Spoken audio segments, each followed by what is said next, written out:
Day 3 में exercise 1.1। अब 1.1 मैं कराता हूँ, ये वही चीज़ लिखी हुई है सारी जो मैंने अभी प्रॉपर्टी बताई है, उस प्रॉपर्टी के बारे में इधर मैंने बता दी है। Which of the following set have closure property with respect to addition and multiplication. 0 है, -1 है, 0 -1 है, 1 -1 है। अब 0 पहले क्या लिखेंगे, सिंस 0 + 0, 0 में अगर 0 ऐड करें दोबारा 0 आता है, तो ये क्या होगी, क्लोयर होगी कि नहीं। Closure with respect to add किया है तो एडिशन आएगा। अगर मल्टीप्लिकेशन है, मल्टीप्लाई करें, 0 को 0 से मल्टीप्लाई करें तो वो क्या होगा, 0 is close with respect to multiplication. ये भी closure property with respect to multiplication. अगर मल्टीप्लाई करें किसी चीज़ से या ऐड करें और दोबारा वही चीज़ बन जाए तो वो क्लोयर प्रॉपर्टी होती है। 1 है तो 1 को 1 में ऐड करें तो 2 आ जाता है, तो ये नॉट अ क्लोयर प्रॉपर्टी हो गया एडिशन विद रिस्पेक्ट टू, ठीक है, क्योंकि ये 1 के इक्वल नहीं है, दोबारा वही चीज़ नहीं बनी है। अब since 1 is close with respect to, अब 1 से मल्टीप्लाई करें तो ये मल्टीप्लिकेशन तो बनती है। अब 0 और -1 है, 0 और -1 का क्या करते हैं, देखें 0 दो वैल्यू आ गए, 0 और -1। अगर हम इसको ऐड करते हैं दो वैल्यू को, 0 और -1 इधर भी लिखते हैं, 0 और -1 इधर भी लिखते हैं, दोनों 0 और 0 को ऐड करें तो 0 बनता है, 0 और -1 को ऐड करें तो -1 बनता है, -1 और 0 को ऐड करें तो -1 बनता है, -1 और -1 को ऐड करें तो -2 बनता है। अब देखें सिंस -1 और -1 को ऐड करें तो -2 बनता है, तो ये एडिशन नहीं बनती है, क्योंकि एडिशन में क्या है, दोबारा वही वैल्यू आए, एक वैल्यू चेंज आ गई है। जब एक भी वैल्यू चेंज आए तो वो क्या होता है, closure property with respect to addition नहीं हो सकती है। अगर हम इसको मल्टीप्लाई करते हैं, 0 -1 इधर भी 0, दो वैल्यू लिखें, देखो 0 0 0 1 आ गया, तो ये क्या करेंगे, 1 -1 और -1 को मल्टीप्लाई करें तो आंसर 1 आता है।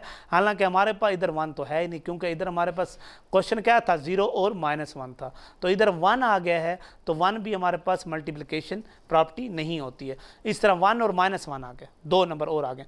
कंसीडर फॉलोइंग टेबल, अब प्लस करते हैं 1 और -1 को, 1 और 1 2 बनता है, 1 और -1 क्या बनता है, 0 बनता है। इस तरह -1 से करें तो 0 और -2, देखें 1 और 1 को ऐड करें 2, ये वैल्यू नहीं, जो आंसर है वो क्वेश्चन है वो नहीं आता है। 1 और -1 0 क्वेश्चन नहीं आता है, -1 और 1 0 क्वेश्चन नहीं आता है, -1 और -1 -2 क्वेश्चन की वैल्यू नहीं आती हैं, क्योंकि हमने क्लोयर प्रॉपर्टी में कहा था कि जो चीज़ जिसके साथ ऐड करें या जिसके साथ मल्टीप्लाई करें दोबारा वही वैल्यू आए जो आंसर क्वेश्चन में है, तो फिर वो क्लोयर प्रॉपर्टी होगी, वरना नहीं होगी। देखो नॉट अ क्लोयर प्रॉपर्टी। अब मल्टीप्लिकेशन में देखें 1 -1 -1, तो मल्टीप्लिकेशन में वही चीज़ आ गई है, देखें 1 भी है, -1 भी है, -1 भी है, 1 भी है, वही क्वेश्चन आ गया दोबारा, तो हम क्या कहेंगे, ये closure property with respect to multiplication है। क्वेश्चन नंबर 2 पे आते हैं। Name of the property use in the following question, letter whose where use represent real number. अब देखो रियल नंबर है 4 + 9 9 + 4 a + 1 मल्टीप्लाई प्लस 3/4, ये सारे 12 क्वेश्चन है। अब 12 क्वेश्चन आगे देखते हैं। Dear students, welcome to day 3 of your first class of HODs for the subject of biology. और आज देखते हैं कि थर्ड डे का टास्क क्या है। हमने प्लाज्मा मेम्ब्रेन का स्ट्रक्चर पढ़ा था, आज का हमारा टास्क है कि हमने प्लाज्मा मेम्ब्रेन का फंक्शन डिस्कस करना है। जिस तरह इसकी स्ट्रक्चरल डाइवर्सिटी बहुत ज़्यादा है और इसका स्ट्रक्चर बहुत कॉम्प्लेक्स है, इसी तरह इसकी फंक्शनल डाइवर्सिटी भी बहुत ज़्यादा है, तो आज हम इसका फंक्शन डिस्कस करेंगे। Role of plasma membrane in regulating cell interaction with the environment. सबसे पहले प्लाज्मा मेम्ब्रेन का बहुत बड़ा रोल होता है सेल के बाहर और अंदर के एनवायरनमेंट को मेंटेन रखना। ये सेल से बहुत सी ऐसी चीज़ें जिन्होंने सेल से बाहर जाना है आउटसाइड एनवायरनमेंट में, और बहुत सी ऐसी चीज़ें जिन्होंने आउटसाइड टू इनसाइड आना है, ये उनको कंट्रोल करती है। Role of plasma membrane in regulating cells interaction with the environment. Plasma membrane regulates cells interaction with its environment by controlling transport of material across the cell. ये cell के across material की transport को control करके उसके environment के साथ उसके interaction को रेगुलेट करती है। Transport across the plasma membrane occurs to, किस मकसद के लिए होती है, ऑब्टेन न्यूट्रिएंट। अब सेल से बाहर से फूड सेल के अंदर आनी है, तो food particle like amino acid, glucose, fatty acid, starch, बहुत सारी ऐसी चीज़ें जो सेल के अंदर आती हैं वो प्लाज्मा मेम्ब्रेन से मूव करके आएंगी। एक्सक्रीट वेस्ट सब्सटेंसेस, सेल के अंदर मेटाबॉलिज्म की वजह से वेस्ट सब्सटेंसेस जो जनरेट होते हैं उन्हें सेल से बाहर जाना है, तो वो सेल से बाहर भी किसकी मदद से गुजर के जाएंगे, plasma membrane. Secrete useful substances है, जैसे कि कोई सेल हार्मोन रिलीज़ कर रहा है, जैसे इम्यून सेल एंटीबॉडीज़ रिलीज़ कर रहे हैं, तो वो यूजफुल सब्सटेंसेस है। एंटीबॉडीज़ का डिफेंस में रोल है। हार्मोन्स, आप लास्ट ईयर 10th की बायो में हार्मोन्स का पढ़ के हैं, तो हार्मोन्स का आपकी बॉडी की बहुत सारी एक्टिविटीज़ में रोल है। इसके अलावा it generate ionic gradient essential for nervous and muscular activity. इसके अलावा ये प्लाज्मा मेम्ब्रेन जो है वो इसके अंदर बहुत सारे जो स्पेशली प्लाज्मा मेम्ब्रेन और muscle cells and nerve cells जो है उसमें आयंस की मूवमेंट होती है, और इसके इनसाइड और आउटसाइड बाकायदा एक आयन ग्रेडियंट होता है, एक चार्ज होता है।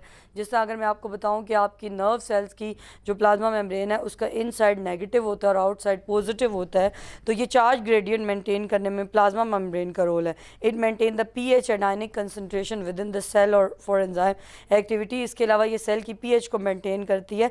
तो आप यहाँ पे ज़रा रुकेंगे, वीडियो पॉज करेंगे और इन 5 पॉइंट्स को लिखेंगे कि प्लाज्मा मेम्ब्रेन आउटर एनवायरनमेंट से किस तरह इंटरेक्ट कर रही है। न्यूट्रिएंट ऑब्टेन करने के लिए, वेस्ट मटेरियल को रिमूव करने के लिए, यूजफुल सब्सटेंसेस को सिक्रीट करने के लिए, आयनिक ग्रेडियंट को मेंटेन करने के लिए स्पेशली मसल्स और नर्वस सेल में, पीएच मेंटेन करने के लिए ताकि एंजाइम एक्टिविटी आइडियल कंडीशन में हो सके। Plasma membrane act as a semi-permeable membrane. Plasma membrane act as a semi-permeable membrane. It allows some dissolved substances to move across while it inhibits the other. ये कुछ materials को पास होने देगी लेकिन कुछ मटेरियल को पास नहीं होने देगी। अगर सेल के लिए कोई डेंजरस चीज़ है, कुछ पॉइजनस चीज़ है, कोई हार्मफुल चीज़ है, तो वो उसको अलाउ नहीं करेगी।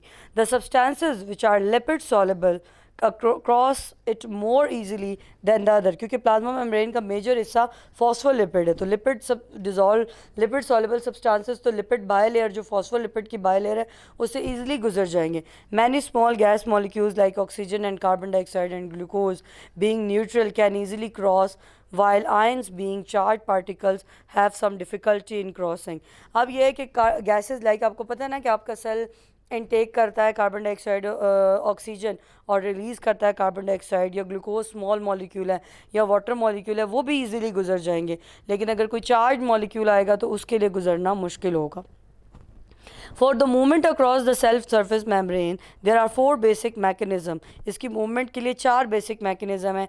Diffusion, osmosis, these are the passive processes, and for active transport and bulk transport हमारे पास endocytosis और exocytosis है जिसमें एनर्जी कंज्यूम होती है। डिफ्यूजन क्या है? हाई कंसनट्रेशन से लो कंसनट्रेशन की तरफ इजीली मूव करना। अगर कोई को जिस तरह मैं मिसाल दूँ ऑक्सीजन की, अगर वो सेल में हाई कंसनट्रेशन में है तो वो क्या करेगी? हाई कंसनट्रेशन से वो सेल के अंदर मूव करेगी लो कंसनट्रेशन की तरफ, सिंपली डिफ्यूजन से। अगर मैं कार्बन डाइऑक्साइड की बात करूं कि वो सेल में लो कंसनट्रेशन में, हाई कंसनट्रेशन में और बाहर लो कंसनट्रेशन में, तो वो सेल से बाहर मूव करेगी। ऑस्मोसिस क्या है? Movement of water molecule from high concentration to low concentration. और बल्क ट्रांसपोर्ट, एक्टिव ट्रांसपोर्ट ये है कि आप पैसे खर्च करेंगे अपनी बॉडी के, और आपकी बॉडी की एनर्जी करेंसी या पैसे क्या है?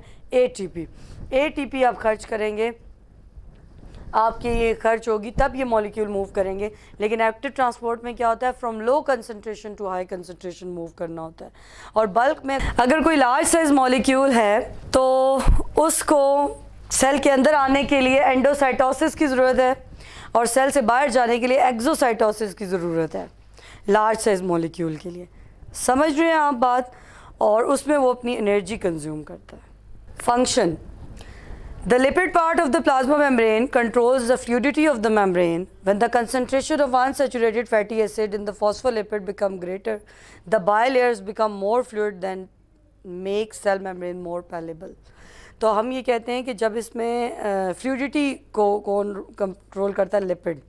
अब यहाँ पे थोड़ी सी बातें आप मेरे साथ रिवाइज करें। आपने लास्ट ईयर बायोकेमिस्ट्री का चैप्टर पढ़ा था केमिस्ट्री में, वहाँ पे आपने लिपिड की एक टाइप पढ़ी थी, फैट्स एंड ऑयल्स। फैट्स होते हैं सॉलिड एट रूम टेम्परेचर और ऑयल्स होते हैं लिक्विड एट रूम टेम्परेचर। किस वजह से? क्योंकि फैट्स होते हैं सैचुरेटेड और ऑयल्स होते हैं अनसैचुरेटेड। अब वो क्यों अनसैचुरेटेड होते हैं? क्योंकि उनमें किसी किसी जगह कार्बन कार्बन डबल बॉन्ड होते हैं। तो अब अगर आप चाहते हैं कि आपकी प्लाज्मा मेम्ब्रेन फ्लूइड हो, उसमें फ्लूइडिटी हो, तो उसके लिए आपने क्या करना है? आपने नहीं करना, आपका सिस्टम करता है। लेकिन आपके सिस्टम में क्या होता है कि फॉस्फोलिपिड में अनसैचुरेटेड फैटी एसिड की कंसंट्रेशन बढ़ जाती है। अगर फैटी एसिड अनसैचुरेटेड होंगे तो वो लिक्विड होंगे ना रूम टेम्परेचर पे, तो वो आपकी मेम्ब्रेन में फ्लूइडिटी इन्हांस कर देंगे। तो अगर आपको सवाल पूछा जाए कि लिपिड का क्या रोल है, तो आप क्या कहेंगे कि वो फ्लूइडिटी इन्हांस करता है by adding unsaturated fatty acid. The bilayer become more fluid that makes the cell membrane malleable and flexible, और ये fluidity जो है वो उसको flexible बनाती है। उसके अलावा कोलेस्ट्रॉल प्रेजेंट है। Cholesterol also help to stabilize the phospholipid at a body temperature but helps to keep the plasma membrane fluid at the lower temperature. इसके अलावा जो कोलेस्ट्रॉल है वो उसको स्टेबिलिटी देता है और उसका बॉडी टेम्परेचर मेंटेन करता है। The overall lipid bilayer provides the basic structure of the membrane. ये तो हम चीज़ें पढ़ के आ चुके हैं ना, जब मैं आपको स्ट्रक्चर एक्सप्लेन किया था तो ये मैं बता चुकी हूँ, अभी तो मैं रीडिंग कर रही हूँ। तो मैंने आपको ये बताया था कि जो बेसिक स्ट्रक्चर है वो फॉस्फोलिपिड की वजह से होता है। It also restrict entry and exist of the polar molecule, क्योंकि फॉस्फोलिपिड नॉन पोलर नेचर के हैं, पोलर मॉलिक्यूल इसमें से पास नहीं हो सकेंगे। कॉन्जुगेट लिपिड्स जो ग्लाइकोलिपिड्स हैं वो भी वर्क करते हैं ऑन द सरफेस। तो यहाँ पे लिपिड का रोल बताया गया। अगर इन पॉइंट्स को सम अप करूँ तो एक लिपिड का रोल जो है वो फ्लूइडिटी को मेंटेन करने के लिए, इसके अलावा कोलेस्ट्रॉल जो है वो उसको स्टेबलाइज करता है, इसके अलावा ये पोलर मॉलिक्यूल की मूवमेंट को रिस्ट्रिक्ट करती है, और ग्लाइकोलिपिड जो है वो सेल सरफेस मार्कर के तौर पर रोल प्ले करता है। सेल सरफेस मार्कर का टॉपिक जो है वो आगे आने वाला है। Function of plasma membrane protein, a great variety of proteins are found in the plasma membrane. जिस तरह कि आपको पता है, आपने स्ट्रक्चर में भी देखा है कि प्लाज्मा मेम्ब्रेन में बहुत सी प्रोटीन्स मौजूद हैं, सर्टेन प्रोटीन्स भी मौजूद हैं। इसके अलावा जो है वो ग्लाइकोप्रोटीन्स भी मौजूद हैं जो कि कॉन्जुगेट प्रोटीन है, which may act as a transport channel and carrier enzymes and receptors. वो प्रोटीन्स जो हैं वो किसके तौर पे एक्ट करती हैं, क्या क्या उन प्रोटीन्स के मेन फंक्शन है। कुछ प्रोटीन चैनल और कैरियर के तौर पे काम करती हैं, कुछ प्रोटीन्स जो हैं वो एंजाइम्स और रिसेप्टर के तौर पे काम करती हैं, कुछ प्रोटीन्स जो हैं वो उसके तौर पे काम करती हैं, एंटीजेंस के तौर पे काम करती हैं। तो ये जो है वो अब वन बाय वन हम इसके फंक्शंस को डिस्कस करें। First function is channel proteins and carrier proteins. Certain plasma membrane proteins are involved in the passage of molecules through the plasma membrane. कुछ membrane proteins जो हैं वो किस में इन्वॉल्व होती है, पैसेज ऑफ मॉलिक्यूल। अब इधर एक मिनट के लिए रुक जाए, मैं आपको इसकी मिसाल ऐसे देती हूँ, जैसे आपका घर है, तो आपके घर का जो दरवाज़ा है वो चैनल के तौर पे काम करता है ना। वो दरवाज़ा खुलेगा तो आप घर से बाहर जा सकेंगे, और दरवाज़ा खुलेगा तो आप घर के बाहर से अंदर आ सकेंगे। तो इसी तरह प्लाज्मा मेम्ब्रेन प्रोटीन भी चैनल के तौर पे काम करती हैं, कैरियर के तौर पे काम करती हैं, और वो कुछ मॉलिक्यूल्स को अंदर जाने देती हैं और कुछ मॉलिक्यूल्स को बाहर आने देती हैं। Some of those have a channel through which a substance simply can move across the membrane. Other are carriers that combines with the substances and help to move across the membrane. तो मतलब कुछ ऐसी होती हैं कि वो उस protein के साथ कंबाइन होकर पास करती हैं। बहरहाल मैं ये आपको बताऊंगी कि ये पहला फंक्शन वैसा ही है जैसा आपके घर के गेट का फंक्शन है कि ये प्रोटीन्स ओपन होंगी तो मटेरियल को into and out of the cell move करने देंगी। Next we have another function and they are acting as enzyme. Some plasma membrane protein have enzymatic activity. कुछ plasma membrane protein किसके तौर पर act करती हैं, enzyme के तौर पर। They perform metabolic reactions directly. For example, the membrane protein adenylate cyclase catalyzes the transformation of ATP to cyclic AMP. ATP को किस में कन्वर्ट करती है, साइक्लिक एडिनोसिन मोनोफॉस्फेट में। ये भी मैं आपको आगे स्लाइड में डायग्रामेटिकली पढ़ा रही हूँ। तो मतलब ये था कि कुछ प्लाज्मा मेम्ब्रेन प्रोटीन एंजाइम के तौर पे एक्ट करती हैं, जिस तरह एंजाइम काम करते हैं। Plasma enzymes are also protein in nature, तो इसमें कोई गलत नहीं हम कह सकते कि ये एंजाइम के तौर पे एक्ट कर सकती हैं। ये डायग्राम आप देख रहे हैं, ये आपके सामने एटीपी का स्ट्रक्चर है। आपने 9th क्लास की केमिस्ट्री में एटीपी का सिंप्लीफाइड स्ट्रक्चर पढ़ा था, लेकिन ये डिटेल स्ट्रक्चर है। अगर आप इसको याद नहीं भी करें तो कम से कम आपको इसको समझना ज़रूर है। ये एडिनोसिन ट्राईफॉस्फेट है जिसके 3 सब यूनिट होते हैं। एक इसमें फॉस्फेट शुगर होती है, राइबोस शुगर होती है जो डीएनए में भी मौजूद है। ये एडिनाइन बेस होती है जो कि डबल रिंग नाइट्रोजीनियस बेस है, और ये इसका नंबर 1 कार्बन है, ये नंबर 2 है, number 3, number 4, number 5। Number 5 carbon atom के साथ 3 फॉस्फेट ग्रुप अटैच होते हैं, 1 2 3। तो ये आपके पास एटीपी है। ये जो एंजाइम है एडिनाइलेट साइक्लेज, जब ये आता है तो ये एटीपी को साइक्लिक एएमपी में कन्वर्ट करता है। देखिए कैसे साइकिल बना, ये 2 फॉस्फेट ग्रुप रिमूव होंगे और फॉस्फेट ग्रुप का एक ऑक्सीजन जो है वो जाके बाइंडिंग के एक ने तो बाइंडिंग ये की हुई है, फॉस्फेट ग्रुप का ये ऑक्सीजन जाके किसके साथ बाइंडिंग कर लेगा, इस नंबर 3 कार्बन एटम से। ये नंबर 1 कार्बन एटम है, ये 2 है और ये 3 है। ये नंबर 3 कार्बन एटम से ये स्ट्रक्चर बाइंडिंग कर लेगा, तो ये साइक्लिक स्ट्रक्चर बन जाएगा, इसलिए इसे कहेंगे cyclic AMP, CAMP, cyclic adenosine monophosphate. तो मेरे ख्याल से ये डायग्राम ऐड करने की वजह से आपको क्लियर हुआ होगा कि ATP एडिनाइलेट साइक्लेज की एक्टिविटी की वजह से किस तरह साइक्लिक AMP में कन्वर्ट होती है। और ये जो एंजाइम है हमारे पास, ये एंजाइम कहाँ पे मौजूद है, प्लाज्मा मेम्ब्रेन के अंदर। मतलब plasma membrane protein adenylate साइक्लेज act कर रही है और ATP को CAMP में। इसके बाद एक और हमारे पास फंक्शन है receptor molecules. Some protein in the plasma membrane are receptor that receive signal from other cells. एक सेल को कोई चीज़ चाहिए या वो हार्मोन रिलीज़ कर रहा है और उसने दूसरे सेल को भेजना है, तो उस सेल से आने वाले मॉलिक्यूल को बाइंड करने के लिए इसकी सरफेस पे क्या होते हैं, रिसेप्टर, जो किसके तौर पे एक्ट करते हैं, जो किससे बने होते हैं, प्रोटीन के साथ। उस रिसेप्टर के साथ वो मॉलिक्यूल बाइंड करेगा, जिसकी मिसाल मैंने आपको लॉक एंड की दी। लॉक जो है वो रिसेप्टर है और की जो है वो उसके साथ बाइंड करेगी। Some proteins in the plasma membrane are receptor that receive signal from the other cells। ये दूसरे सेल से सिग्नल रिसीव करती है। Each type of receptor has a shape that allows a specific charge to bind it। और हर वो जो protein है उसकी एक अपनी शेप है और इसकी बाइंडिंग होती है शेप की वजह से। देखिए आप लॉक एंड कीज़ को अक्सर ओपन करते हैं, हर की अपनी शेप होती है। जब वो लॉक में इंसर्ट होती है, फिक्स होती है, तो उसके बाद उसमें कन्फर्मेशनल चेंज आता है। आप उसको मूव करते हैं तो इसी तरह यहाँ भी कन्फर्मेशनल चेंज आएगा और सिग्नल सेल के अंदर चला जाएगा। तो हर सिग्नल सेल के अंदर अंधाधुंध नहीं जाता, वो सिग्नल भेजने के लिए रिसेप्टर्स की हम मदद लेते हैं। रिसेप्टर की स्पेसिफिक शेप होती है जिसके साथ वो मॉलिक्यूल बाइंड करता है, उसके बाद उसके अंदर चेंज आता है शेप में और वो इंट्रासेलुलर रिस्पॉन्स करती है कि वो सेल के अंदर जाके रिस्पॉन्स करती है। For example hormone circulate in the blood. देखिए आपका हार्मोन जो है थायराइड स्टिमुलेटिंग हार्मोन, वो कहाँ से रिलीज़ होके आ रहा है, पिट्यूटरी ग्लैंड से। Thyroid stimulating hormone pituitary gland से रिलीज़ होके आया है और उसने जाके फंक्शन किधर करना है, थायराइड पे। तो थायराइड ग्लैंड नेक रीजन में मौजूद है। थायराइड स्टिमुलेटिंग हार्मोन कहाँ से रिलीज़ हो रहा है, ब्रेन से। तो वो जाएगा ब्लड में सर्कुलेट करेगा, अब वो जाके थायराइड ग्लैंड के सेल्स के साथ बाइंड करेगा। तो उसको बाइंड करने के लिए रिसेप्टर मौजूद होगा। जैसे ही वो उसके साथ बाइंड करेगा उसकी शेप में चेंज आएगा और सिग्नल सेल के अंदर जाएगा और वो थायराइड ग्लैंड के सेल्स को ये सिग्नल देगा कि थायरॉक्सिन हार्मोन को रिलीज़ करो ताकि मेटाबॉलिक एक्टिविटी इंक्रीज़ हो। Are you getting my point? मैंने आपने पीछे जो चीज़ें पढ़ी हैं उसको रिलेट करके मैंने आपको ये समझाने की कोशिश की है।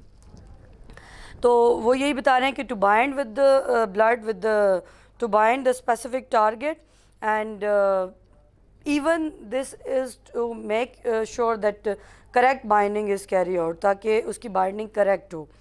some receptors are glycolipid in nature और कुछ ग्लाइकोलिपिड्स जो होते हैं वो रिसेप्टर के तौर पे एक्ट करते हैं। ग्लाइकोलिपिड किसका कॉम्बिनेशन है, कार्बोहाइड्रेट्स एंड लिपिड्स का। And the last function is antigens. कुछ प्रोटीन एंटीजेंस के तौर पर एक्ट करती हैं, मतलब वो सेल के बाहर से आती हैं और सेल के रिसेप्टर के साथ बाइंड करता है और हम उसके अगेंस्ट इम्यून रिस्पॉन्स जनरेट करते हैं। एनीथिंग फॉरेन, हर चीज़ जो बाहर से आ रही है वो एंटीजन है। तो कुछ प्लाज्मा मेम्ब्रेन प्रोटीन एंटीजन के तौर पर एक्ट करेंगी ताकि हमारा इम्यून सिस्टम एक्टिवेट हो और इम्यून सिस्टम उस पर रिस्पॉन्स करे और इम्यून सिस्टम फंक्शन करे। तो antigens are the protein in nature that are also part of plasma membrane and they help in the initiation of immune response and they help in the activation of immune cells। तो ये आपने तमाम functions 1 by 1 पढ़े हैं plasma membrane के। और अभी हमारे पास जो नेक्स्ट चीज़ है वो है role of glycolipids and glycoprotein as cell surface marker. Surface marker क्या है? जिस तरह आपका एक फिंगरप्रिंट होता है, वो आपकी आइडेंटिटी होती है, वो आपकी पहचान होती है जो किसी से नहीं मिलता। इसी तरह हर सेल की सरफेस पे एक मार्कर होता है जो उसकी पहचान होती है, जो किसी दूसरे सेल पे मौजूद नहीं होता। जिस तरह अगर मैं आपको मिसाल दूँ, HIV एड्स कॉज करने वाला वायरस जो है, HIV वायरस का जो सेल सरफेस मार्कर है वो GP120 है। तो अब वो उसकी पहचान है। अगर हमें कोई सेल मिलता है और हम उसको आइडेंटिफाई नहीं कर सकते और उसका सरफेस मार्कर जो है वो GP120 है, तो हम समझ जाएंगे कि वो सेल जो है वो क्या है, HIV। देखिए अब जिस तरह अभी पिछले दिनों या कई बार आप सुनते हैं कि प्लेन क्रैश हो जाता है तो डेड बॉडीज़ बुरी तरह से डैमेज हो जाती हैं, तो उनको उनके डीएनए के ज़रिए से मैच करके आइडेंटिफाई किया जाता है, तो उनका मार्कर क्या हुआ, डीएनए। तो इसी तरह सरफेस मार्कर उस सेल की शनाख्त है जिसकी बेसिस पे हम उसको आइडेंटिफाई करते हैं। Cell surface markers are the molecules present on the outer surface of the plasma membrane. Cell surface marker वो मॉलिक्यूल हैं जो प्लाज्मा मेम्ब्रेन के आउटर सरफेस पे मौजूद होते हैं, which provide recognition to the particular cell type. अगर आपकी बुक में ये बात लिखी हुई है तो उसको अंडरलाइन करें, ये सेल की पर्टिकुलर टाइप को शनाख्त दे रहे हैं, आइडेंटिटी दे रहे हैं। जिस तरह मैंने आपको कहा कि HIV जो है उसका सरफेस मार्कर GP120 है, तो these are the recognitions for the particular cell type. Like liver cell का कोई और सरफेस मार्कर होगा तो लंग्स का कुछ और होगा, ब्रेन का कुछ और होगा। इसी तरह डिफरेंट पैथोजेंस के अपने सरफेस मार्कर होते हैं जिसके जैसे हम उनको आइडेंटिफाई करते हैं। जैसे इन्फ्लुएंजा वायरस की सरफेस पे 2 प्रोटीन्स होती हैं, हीम एग्लूटिनिन एंड न्यूरोमैनिडेज, और उसके सरफेस मार्कर को हम H1N1 कहते हैं, और उसमें थोड़ी बहुत चेंजिंग आती है तो हम H2N2, H3N3, इस तरह हमारे पास डिफरेंट सब टाइप्स होती हैं इन्फ्लुएंजा वायरस की, just on the basis of these surface markers. मेरा मकसद ये है कि मैं सरफेस मार्कर का वर्ड आपको क्लियर कर दूँ तो आपको समझ आ रहा होगा। Mostly glycolipids and glycoprotein act as a surface marker. तो ज़्यादातर कौन सी प्रोटीन सरफेस मार्कर के तौर पे एक्ट करती हैं, ग्लाइकोप्रोटीन एंड ग्लाइकोलिपिड। जैसे मैंने आपको GP120 की एग्जांपल दी इन केस ऑफ HIV। अच्छा, अब इनका फंक्शन क्या है, they act as cell identity markers और द नेम टैग्स। जैसे मैंने आपको बताया उसकी पहचान है, ये सेल की पहचान है। जैसे आपके इम्यून सेल्स में T सेल्स होते हैं, T सेल्स की 2 सब टाइप्स होती हैं, T हेल्पर सेल्स और T साइटोटॉक्सिक सेल्स, तो उनके अपने मार्कर्स हैं CD4 एंड CD8। अब T साइटोटॉक्सिक सेल्स का सरफेस मार्कर CD8 है और T हेल्पर सेल्स का CD4 है, तो ये उसकी पहचान है। अब CD8 है तो हमें पता चल जाएगा कि ये कौन सी T सेल टाइप है, CD4 होगा तो हमें पता चल जाएगा कि ये कौन सी सेल टाइप है। तो these are name tags just like sign boards of shop. जिस तरह एक दुकान बंद भी हो तो उसके साइन बोर्ड से आपको पता चल जाता है कि ये कपड़ों की दुकान है, ये ज्वेलरी की दुकान है, ये जूतों की दुकान है, ये ग्रॉसरी शॉप है, तो ये आपको उससे पता चल जाएगा। तो इसी तरह एक सरफेस मार्कर एक सेल की पहचान होता है। They are involve in cell to cell recognition and they are involve in sticking the correct cells together in the tissues. तो ये सेल की जो है वो पहचान में हेल्प कर देते हैं, ये सेल को रिकग्नाइज करते हैं और सेल को इकट्ठा करेक्ट ऑर्डर में रखते हैं और जोड़ के रखते हैं।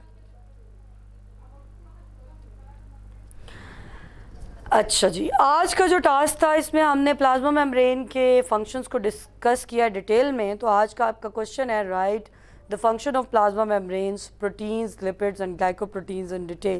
प्लाज्मा मेम्ब्रेन प्रोटीन्स जैसे कि आपने पढ़ा, कैरियर्स भी हैं, एंजाइम्स भी हैं, रिसेप्टर्स भी हैं, चैनल्स भी हैं, एंटीजन्स भी हैं, सरफेस मार्कर भी हैं। लिपिड का आपने पढ़ा कि वो फ्लूइडिटी को मेंटेन करने में अपना रोल प्ले करता है, इसके अलावा स्टेबिलिटी देता है, इसके अलावा वो सर्टेन आयंस को पास नहीं होने देता।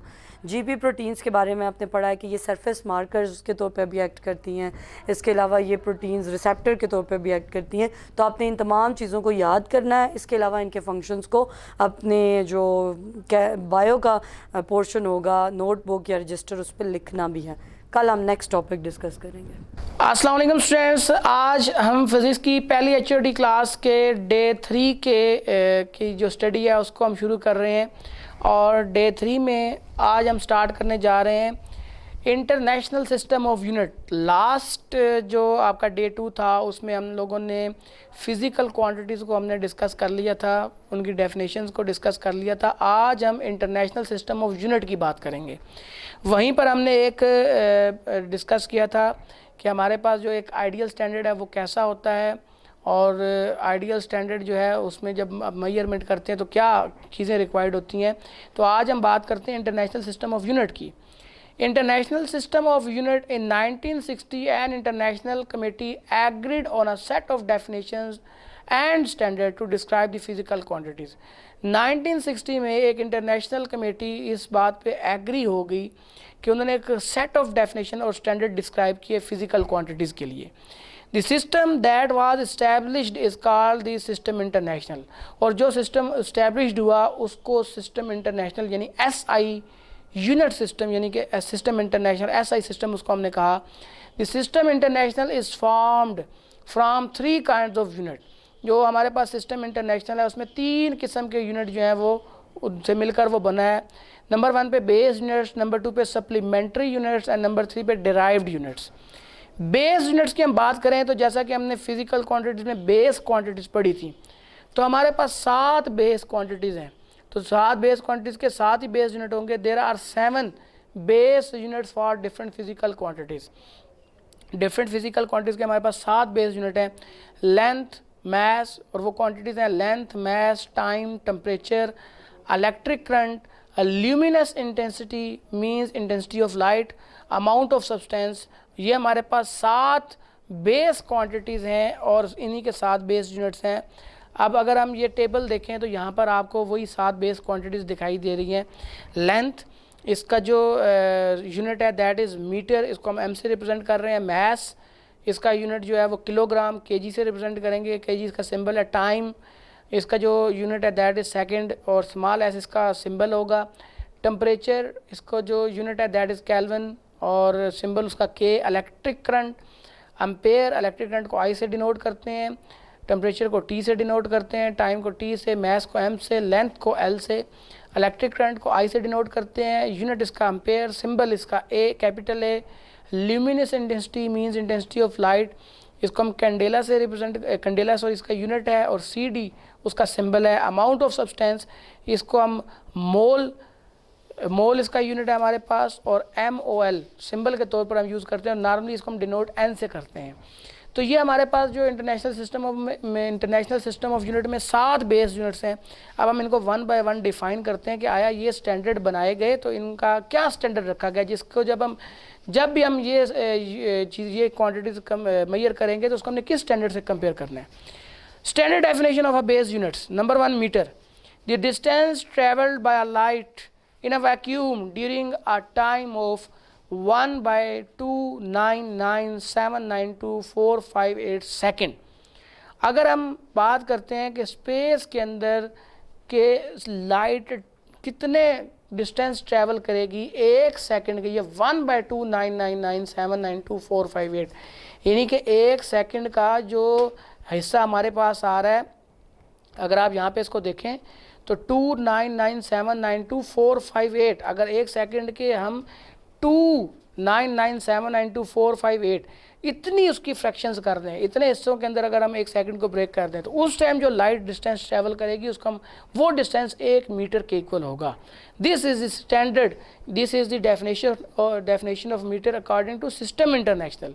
वो जो सिस्टम इंटरनेशनल जिसने डिस्क्राइब कर दिए, डेफिनेशंस दे दी, स्टैंडर्ड बना दिए, अकॉर्डिंग टू दैट मीटर इसके इक्वल है। सेकेंडली हमारे पास kilogram, it is defined as the mass of platinum 90% and iridium 10% alloy cylinder. सबसे पहले ये ज़रूरी जान ले कि जो हमारे पास किलोग्राम है इसको हम डिफ़ाइन करते हैं, ये मास है एक उस एलॉय का जिसमें 90% तो प्लेटिनियम है और 10% इरिडियम जो है उसके अंदर शामिल है। 3.9 सेंटीमीटर इन डायमीटर, उसका diameter 3.9 centimetre and 3.9 centimetre height, और उसकी हाइट भी 3.9 सेंटीमीटर है। Kept at the international bureau of weights and measure in France, उसको जो है वो फ्रांस में मेजर किया गया। This math standard was established in 1901। 1901 में ये स्टैंडर्ड जो है वो मैथ्स का जो है वो सबसे पहले इस्टेब्लिश किया गया। Second, the duration in which the outer most electron of the caesium 133 atoms makes 9192631770 vibrations.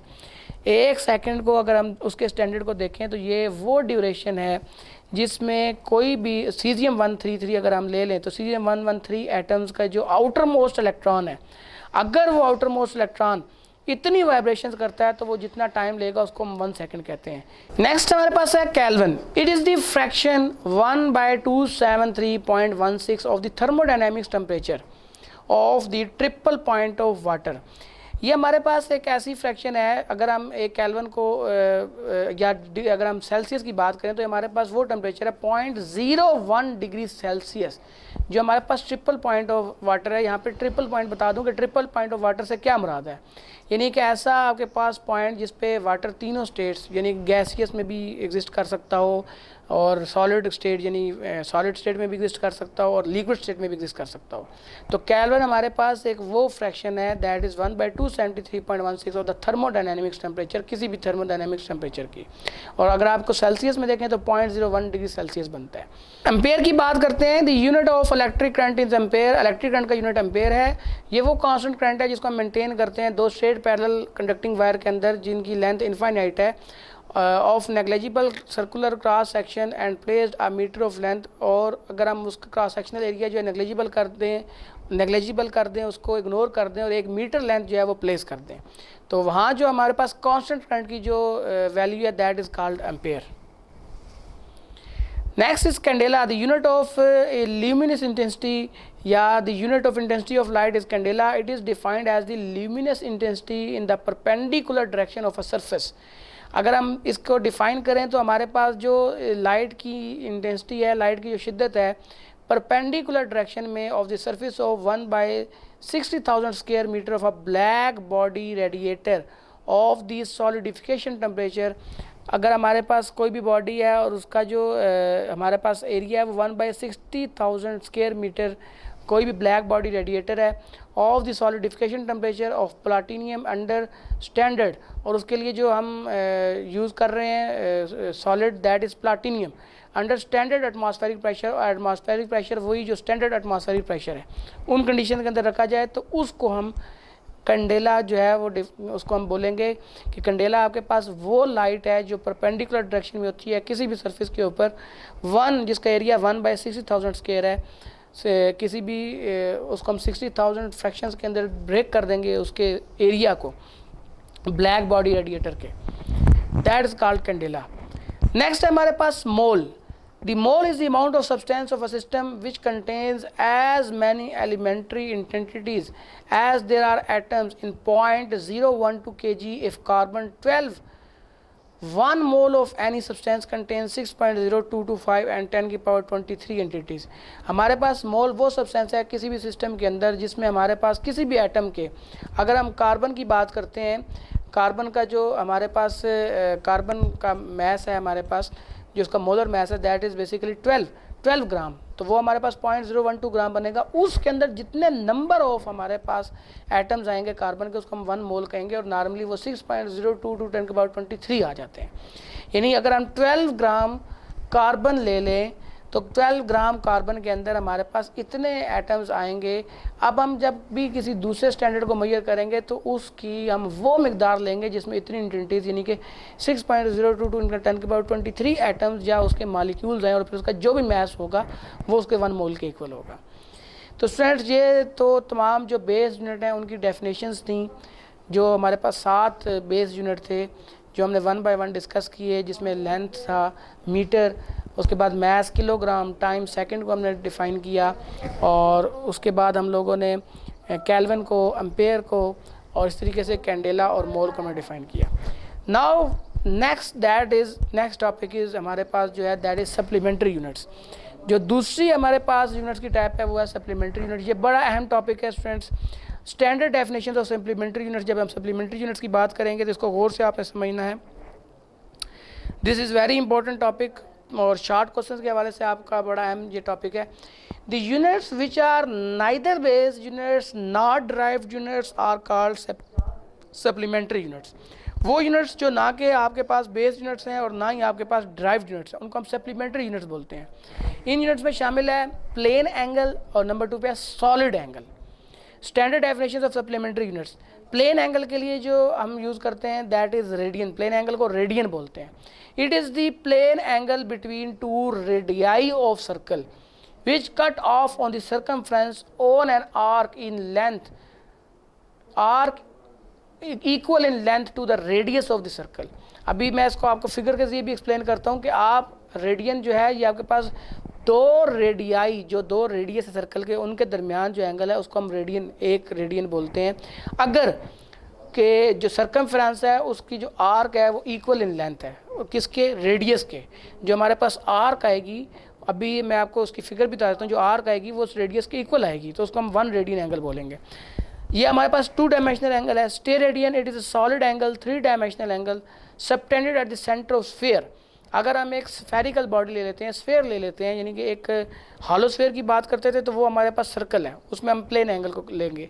लेकिन एक ऐसी स्फेयर जो अंदर से भी फिल हुई है, 3 डायमेंशनल है हमारे पास, उसके लिए जब हम एंगल की बात करेंगे तो ये 3 डायमेंशनल एंगल होगा जो कि किसी भी स्फेयर के सेंटर पे है by an area of its surface equal to square the radius of the sphere, कि जो उसका एरिया है वो रेडियस के स्क्वायर के इक्वल होगा।